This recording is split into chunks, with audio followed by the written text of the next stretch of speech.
97. Stoney in Ortonville, you are next. Hey, guys. What's up? First off, I drive for a living. I listen to 97.1 almost all day long, and you're by far my favorite show. Oh, well, thank you. We appreciate that. My champ is Ben Johnson with what an amazing job he's doing with the Bears. What were they, like 5-12 last year? Yeah, something like that. And then my chump, I'm a chump myself for taking this long to believe that the reason why the Lions were good was Dan Campbell and not Ben Johnson. I don't think it has anything to do with it. Or very little. I think what you're seeing is a different offensive line altogether, and I think that changes the offense. It's Dan Campbell's offense. Ben Johnson ran it, tweaked it a little bit, and they had an outstanding offensive line. This year, that offensive line is completely different without Frank Ragnow and with injuries to the interior as well. I'm curious, Stoney, when you say something like that, does that mean that you are out on Dan Campbell? I always liked his aggressiveness. I don't have a problem with that. For years I haven't missed a Detroit Lions game since 1984. I've been to every one or watched every one. So I'm a huge Lions fan, and I do like the aggressiveness. I always thought if I was a coach, that's what I would do. But just seeing the difference between what the Bears were last year and what they are this year, and what the Lions were last year to what they are this year, the big difference, the offensive line and some injuries, but the big difference has been Johnson.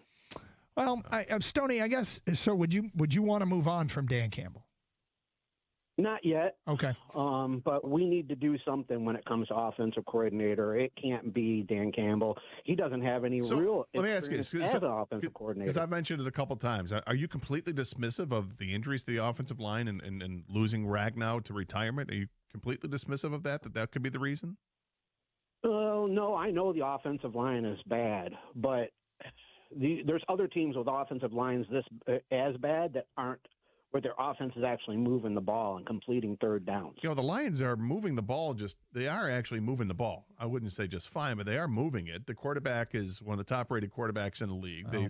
They average a ton of rushing yards per game. They're like top 5 in the National Football League in running the football. They're scoring at what? The third highest scoring? They're third highest scoring in the NFL. So I don't think it doesn't look the same, okay? Granted, it doesn't look the same, well, but at the end of the day, the numbers would tell you that it's not a crisis, but I don't think it doesn't mean it doesn't need to get addressed. No, but I think it's the offensive line more than anything else. That being said, the Ben Johnson stuff's going to come around because the Bears are 9-3. They're on top of the division. They're playing great, and they just had their biggest test of the season, and they beat the Eagles badly. I mean, it was 24-19. It's a 2-score game there, but it's the way they did it.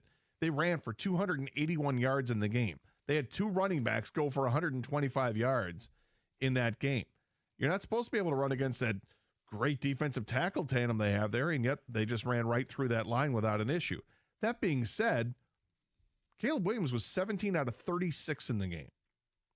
They still have a lot of work to do with their quarterback. It's nice when you're able to run the football, you can do a lot of things.